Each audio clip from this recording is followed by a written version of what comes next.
Hello everyone, आज के इस क्लास में हम लोग एसएससी जीडी न्यू पैटर्न पर आधारित ये जीके जीएस का क्वेश्चन और स्टैटिक जीके का क्वेश्चन को लेकर आया हूं, जिसमें हम लोग टोटल 40 मोस्ट वीवीआई क्वेश्चन को कराएंगे। और यहां से आप लोगों को 2 से 3 क्वेश्चन और 3 से 4 क्वेश्चन आपके परीक्षा में डायरेक्ट देखने को मिलेगा। ठीक है, ये आपका सारे शिफ्टों के लिए ये क्वेश्चन पेपर है। ठीक है, अगर आपका आज एग्जाम है तो ये सारे क्वेश्चन को देखकर जाइए, यहां से आपको क्वेश्चन आने की संभावना है। ठीक है, ये आज है दोस्तों आपका 11/5/2026 के लिए ये क्वेश्चन पेपर है। तो चलिए स्टार्ट करते हैं। तो साथियों, आज के सेशन का पहला क्वेश्चन है, भारतीय संविधान के भाग 3 में किसका उल्लेख किया गया है? तो भाग 3 में किसका उल्लेख किया गया है? तो मौलिक अधिकार का उल्लेख भाग 3 में किया गया है। यहां से भाग से संबंधित आपके एग्जामों में एक क्वेश्चन हर एक शिफ्ट में देखने को मिलता है। तो यहां पर क्वेश्चन याद रखिएगा। यहां पर नागरिकता, देखिए नागरिकता अगर पूछा जाए तो भाग 2 में है। ठीक है, और यहां पर संघ और उसका जो है ना राज्य क्षेत्र, ये भाग आपका संघ और उसका राज्य क्षेत्र, ये भाग 1 में है। ठीक है, और यहाँ पर जो है ना नीति निर्देशक तत्व, ये भाग 4 में है। और भाग 5 में क्या है? संघ सरकार। ठीक है, संघ सरकार यानी सेंट्रल जो हो जाएंगे, ये संघ सरकार भाग 5 में है। और यहाँ पर 6 में देखिएगा, यहाँ पर 6 में क्या होगा? ये 5 में संघ सरकार है और 7 में आपका राज्य सरकार हो जाएंगे। ठीक है, यहाँ पर राज्य सरकार, भाग 7 में राज्य सरकार हो जाएंगे। और भाग 8 में संघ शासित प्रदेश यानी आपका हो जाएंगे केंद्र शासित प्रदेश। और 9 में आपका पंचायत यानी कि पंचायत हो जाएगा। यहाँ पर नहीं 18 है दोस्तों, यहाँ पर याद रखिएगा, भाग 9 में पंचायत है। और भाग 10 में अनुसूचित एवं अनुसूचित जनजाति क्षेत्र का उल्लेख किया गया है। और भाग 10 में अगर पूछा जाए, सॉरी, यहाँ पर भाग 11 में पूछा जाए तो यहाँ पर केंद्र शासित राज्य से संबंधित आपका हो जाएंगे, यानी केंद्र शासित राज्य से संबंधित भाग 11 में इसका उल्लेख किया गया है। जितने भी क्वेश्चन फैक्ट के तौर पर बताते हैं, सभी क्वेश्चन को याद रखिएगा। अगर आप लोग पढ़े होंगे तो आपको रिवीजन हो जाएगा। ठीक है, चलिए अगला क्वेश्चन देखिएगा। 2 अक्टूबर 2025 को महात्मा गांधी जयंती यानी महात्मा गांधी का कौन सा जयंती मनाया गया है? तो दोस्तों 2 अक्टूबर जो है 2025 को ये 156वां जयंती महात्मा गांधी का ये मनाया गया है। यहाँ पर याद रखिएगा 2 अक्टूबर 1869 को ये महात्मा गांधी का जन्म हुआ था। ठीक है, कहाँ हुआ था? तो गुजरात के प्रबंधक नामक स्थान पर हुआ था। और यहीं पर याद रखिएगा इनका निधन हुआ था, यानी मृत्यु जो हुआ था ये 30 जनवरी 1948 को हुआ था। कहाँ हुआ था दोस्तों? तो नई दिल्ली में। कहाँ? नई दिल्ली में इनका देहांत हो गया था। और यहाँ से आप लोग कैलकुलेट कीजिएगा ना, 2 अक्टूबर यानी 2000 जो है ना, यानी 1869 से 2025 तक आप लोग आइएगा तो यहाँ पर आपका जो हो जाएगा कितना? तो 2025 तक में जो इनका जयंती मनाया गया है, 156वां जयंती मनाया गया है। ठीक है, अगर दोस्तों आप लोग कोई भी प्रतियोगिता परीक्षा की तैयारी करते हैं तो आपके लिए जो है ये चैनल आपके लिए एकदम बेहतर आपका जो होने वाला है। ठीक है, तो चलिए स्टार्ट करते हैं दोस्तों नेक्स्ट क्वेश्चन की ओर। यही क्वेश्चन है दोस्तों, यहाँ पर दोहरा गया क्वेश्चन है, 156वां जयंती मनाया गया है। अगला क्वेश्चन है, भारत में पहले एशियाई खेलों का आयोजन जो हुआ था ये कब और कहाँ हुआ था?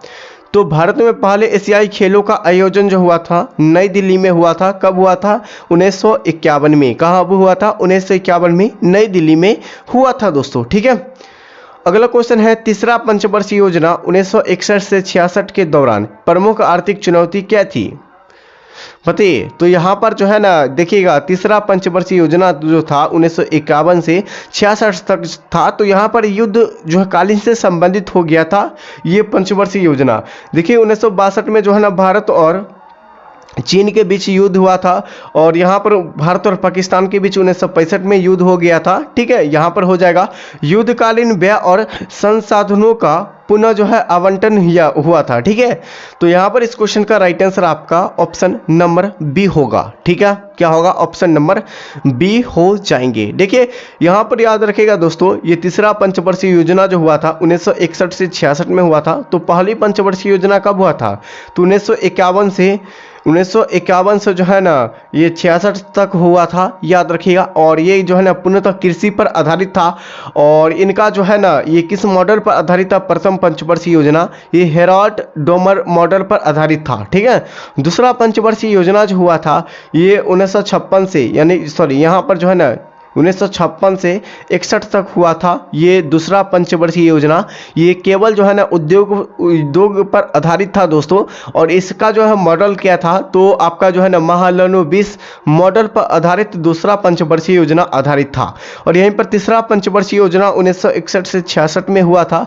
ये किस मॉडल पर आधारित था दोस्तों, तो इसको भी याद रखिएगा। क्या याद रखना है दोस्तों, तो यहाँ पर इसका गाडगिल मॉडल पर आधारित था। ठीक है, ये जो आपका जो है ना ये केवल कृषि और उद्योग दोनों पर आधारित था। किस पर? कृषि और उद्योग दोनों पर आधारित था। पहला आपका कृषि पर, दूसरा आपका भारी उद्योग पर, और तीसरा आपका कृषि और उद्योग दोनों पर आधारित था, और ये गाडगिल मॉडल पर आधारित था। ठीक है, याद रखिएगा।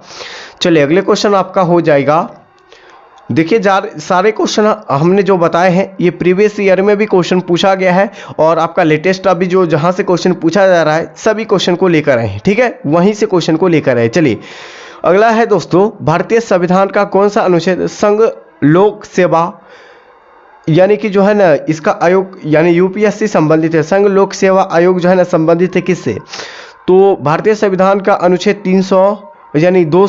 315 में जो है ना ये संघ लोक सेवा आयोग से संबंधित है, यानी यूपीएससी से संबंधित आपका अनुच्छेद हो जाएंगे दोस्तों, याद रखिएगा। ठीक है, और दोस्तों यहाँ पर आपका 324 ये आर्टिकल 324 जो है ये किससे संबंधित है, तो निर्वाचन आयोग। ठीक है, निर्वाचन आयोग से संबंधित, इलेक्शन कमीशन से संबंधित आपका हो जाएंगे 324 आर्टिकल। ठीक है, और आर्टिकल 356 ये किससे संबंधित है आपको लोग बताइए। ठीक है, और आर्टिकल 280 जो है किससे संबंधित है, तो वित्तीय आपात, सॉरी यहाँ पर हाँ ठीक है वित्तीय आपात। ठीक है, यहाँ पर आप लोग बताइएगा क्या होगा 280 में और आपका 356 में आप लोग बताइएगा क्या होगा। देखिए आपातकालीन तीन प्रकार की होती है। पहला आपका हो जाएंगे, यहां पर याद रखिएगा दोस्तों, यहां पर क्या होगा, राष्ट्रपति शासन एक हो जाता है, दूसरा वित्तीय आपात हो जाता है, तीसरा क्या हो जाता है बताइए, तीसरा क्या होता है। यहां पर आप सारे क्वेश्चन को बताइए जो भी साथी पढ़े यहां से। ठीक है, अगला क्वेश्चन दोस्तों, लक्ष्मी जो है ना विश्वनाथ ये संगीत अकादमी की प्रतिष्ठित नाट्य कला निधि पुरस्कार से सम्मानित थी। वे जो है ना किस नृत्य यानी किस नृत्य के लिए प्रसिद्ध थी, बताइए आप लोग आंसर। तो ये आपका भारतनाट्यम से संबंधित थे, और भारतनाट्यम जो हो जाएंगे ये कहाँ के, तमिलनाडु के। ठीक है, तमिलनाडु का लोक नृत्य आपका भारतनाट्यम हो जाएगा दोस्तों। ओके, अगला क्वेश्चन देखिएगा, विद्युत चुंबकीय प्रेरण की खोज जो है ना ये किसके द्वारा, तो माइकल फैराडे के द्वारा। देखिए विद्युत चुंबकीय प्रेरण की खोज, प्रेरण यहाँ पर दिया गया है, तो विद्युत चुंबकीय प्रेरण की खोज माइकल फैराडे के द्वारा 1831 में किया गया था। इस क्वेश्चन का राइट आंसर आपका क्या होगा, सी हो जाएगा। और साथियों अभी तक नीतीश स्टडी क्लासेस चैनल को सब्सक्राइब नहीं किया है, सबसे पहले चैनल को सब्सक्राइब, इस वीडियो को लाइक कर दीजिए, और जिन साथियों को आगे एसएससी जीडी के एग्जाम है वो सारे इस क्लास से आप लोग अटेंड करके और चैनल से जुड़े रहिएगा। ठीक है, इसका पीडीएफ आपको टेलीग्राम चैनल पर मिल जाएगा इसका रिविजन के लिए। अगला क्वेश्चन देखिएगा, प्रधानमंत्री रोजगार प्रोत्साहन योजना की शुरुआत जो हुआ था ये कब हुआ था आपको बताना है। आंसर यहाँ पर आपका 2016 में। देखिए पीएम रोजगार योजना जो है 2016 में इसको स्टार्ट किया गया था। ये प्राइम मिनिस्टर नरेंद्र मोदी के द्वारा स्टार्ट किया गया था, याद रखेगा इसको भी। अच्छा, यहाँ पर एक क्वेश्चन जो पूछा जाता है, जन धन योजना की शुरुआत जो किया गया था ये भी पीएम नरेंद्र मोदी के द्वारा किया गया था, प्राइम मिनिस्टर नरेंद्र मोदी के द्वारा किया गया था। और ये जो किया गया था ये कब, 2014 में। ठीक है, यहाँ पर याद रखिएगा, अगर डेट भी याद रखना चाहते हैं तो यहाँ पर याद रखिएगा 28 अगस्त 2014 को इसको स्टार्ट किया गया था। ओके, अगला क्वेश्चन देखिएगा, 1990 के बीजिंग एशियाई खेलों में किस खेल की पहली बार जो है ना पदक खेल के रूप में शामिल किया गया था। तो यहाँ पर इस क्वेश्चन का जो करेक्ट आंसर हो जाएगा कबड्डी से संबंधित। इसको जो है ना ये बीजिंग एशियाई खेलों में पहली बार जो है ना कबड्डी खेलों में ये शामिल किया गया था, इसको 1990 में। ओके, अगला क्वेश्चन देखिएगा, नेक्स्ट क्वेश्चन है दोस्तों, यूरोप उत्तरी अमेरिका संयुक्त राष्ट्र महासभा प्रस्तुति देने वाली जो कर्नाटक की प्रसिद्ध जो है ना गायिका कौन थी, बताइए। ये यूरोप और उत्तरी अमेरिका संयुक्त राष्ट्र महासभा में प्रस्तुति देने वाली कर्नाटक की प्रसिद्ध जो है गायिका कौन थी, तो ये MS जो है ना सुब्बलक्ष्मी थे, ठीक है, MS सुब्बलक्ष्मी थे। इस क्वेश्चन का right answer option B number होगा। ओके, अगला क्वेश्चन देखिएगा यहाँ पर, हाल ही में भारत के नए मुख्य चुनाव आयुक्त जो है ना, ये चीफ इलेक्शन कमिश्नर, ठीक है, ये कौन बने हैं आपको बताना है, ठीक है। तो यहाँ पर आपका इस क्वेश्चन का राइट आंसर क्या होगा, तो ज्ञानेश कुमार हो जाएंगे। और ये चीफ इलेक्शन कमीशन जो है ना, ये किस अनुच्छेद में, 324 में अनुच्छेद में अभी जस्ट पढ़े हैं, ठीक है, इसको भी आप लोग जरूर याद रखिएगा। और इसके जो अध्यक्ष बने हैं, कौन बने हैं, तो ज्ञानेश कुमार बने हैं। अगला क्वेश्चन है, हाल ही में ICC चैंपियन ट्रॉफी 2025 का विजेता कौन बना है, तो यहाँ पर अपना भारत, ठीक है, अपना भारत जो है ना ICC चैंपियन ट्रॉफी 2025 का विजेता अपना प्यारा भारत देश बना है, ठीक है। अगला क्वेश्चन देखिएगा, हाल ही में किस राज्य सरकार ने मुख्यमंत्री जो है ना मैया सम्मान योजना शुरुआत किया है, किसने, तो मैया जो है ना मुख्यमंत्री जो है मैया योजना का शुरुआत जो किया है, ये किस राज्य ने किया है, यानी किस स्टेट ने किया है, तो इस क्वेश्चन का राइट आंसर आपका जो हो जाएंगे यहाँ पर बी नंबर, ये झारखंड। ओके, झारखंड यहाँ पर बिल्कुल राइट आंसर होगा। नेक्स्ट क्वेश्चन है दोस्तों, हाल ही में 2026 में फीफा विश्व कप की मेजबानी जो है ना कौन से देश जो है ना संयुक्त रूप से करेंगे, तो ये जो है ना 2026 में फीफा विश्व कप का मेजबानी ये अमेरिका, कनाडा और मेक्सिको करेगा, ठीक है। इस क्वेश्चन का राइट आंसर आपका ऑप्शन बी होगा, ठीक है। अगला क्वेश्चन देखिएगा, और इस क्लास को आप लोग प्रैक्टिस सेट के तौर पर आप लोग मान सकते हैं, क्योंकि यहाँ से क्वेश्चन आपको परीक्षा में आएंगे। मनुष्य के शरीर में रक्त को शुद्ध करने का कार्य कौन सा करता है, देखिए मनुष्य के शरीर में जो रक्त यानी जो ब्लड का जो है ना ये शुद्ध करता है ये गुद्दा के द्वारा। इस क्वेश्चन का राइट आंसर हो जाएगा गुद्दा के द्वारा। और ऑक्सीजन जो लेते हैं हम लोग फेफड़े के द्वारा, ठीक है, फेफड़े के द्वारा जो है ना, यानी कि नाक से तो लेते हैं हम लोग, ठीक है, और फेफड़े के द्वारा जो है ना ये आंतरिक तौर पे जाते हैं, ठीक है। अगला क्वेश्चन देखिएगा, पौधे में प्रकाश संश्लेषण किसकी उपस्थिति में होती है, तो प्रकाश संश्लेषण जो उपस्थिति होती है ये किसके उपस्थिति के कारण होती है, राइट आंसर यहाँ पर क्लोरोफिल के द्वारा होती है। आंसर यहाँ पर भी होगा, ठीक है। अगला क्वेश्चन है कि पानीपत का प्रथम युद्ध जो हुआ था ये कब हुआ था, ये आपको बताना है। तो देखिए पानीपत में मुख्य रूप से 3 युद्ध हुए थे। पहला जो हुआ था 1526 में हुआ था। ये किसके बीच हुआ था, तो बाबर और इब्राहिम लोदी के बीच, बाबर और इब्राहिम लोदी के बीच ये पानीपत का प्रथम युद्ध हुआ था 1526 में। दूसरा जो युद्ध हुआ था ये कब हुआ था, 1556 में, ठीक है, 1556 में हुआ था दूसरा युद्ध हुआ था। और किसके किसके बीच हुआ था, अकबर और हेमू के बीच में, ठीक है, अकबर और हेमू के बीच में हुआ था।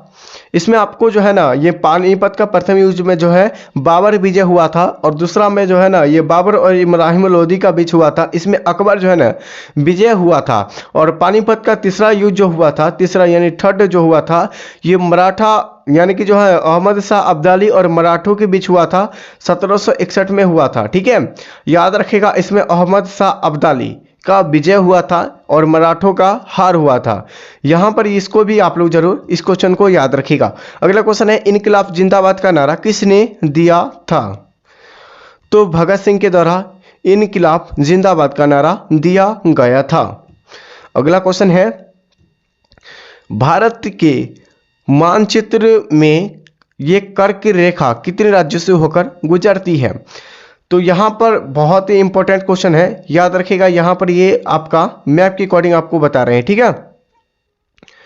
देखिएगा यहाँ पर आपका जो है ये आपका इंडिया हो गया, ठीक है। यहाँ पर कर्क रेखा देखिएगा, यहाँ पर टोटल 8 राज्यों से होकर गुजरती है, जिसमें आपका गुजरात, राजस्थान, मध्य प्रदेश, छत्तीसगढ़, झारखंड, पश्चिम बंगाल, त्रिपुरा और मिजोरम, ये 8 स्टेट से होकर ये कर्क रेखा गुजरती है, ठीक है। और कर्क रेखा को 2 बार काटने वाली नदी को कौन सी नदी है, तो माही नदी, ठीक है। कर्क रेखा को 2 बार काटने वाली नदी को क्या कहा जाता है, और मकर रेखा को काटने वाली नदी को जो 2 बार काटती है उसको क्या कहा जाता है, कौन सी नदी है, आप लोग इसका आंसर जरूर बताइएगा, ठीक है। चलिए अगला क्वेश्चन देखिएगा। और साथियों अभी तक चैनल को सब्सक्राइब नहीं किया, चैनल को सब्सक्राइब और इस वीडियो को लाइक आप लोग जरूर कीजिएगा और इस क्लास को आप लोग ज़्यादा से ज़्यादा अपने स्टडी ग्रुप में शेयर कीजिए ताकि सारे साथी SSC GD वाले छात्रों सभी देख सके। ठीक है, तब तक के लिए साथियों जय हिंद, जय भारत।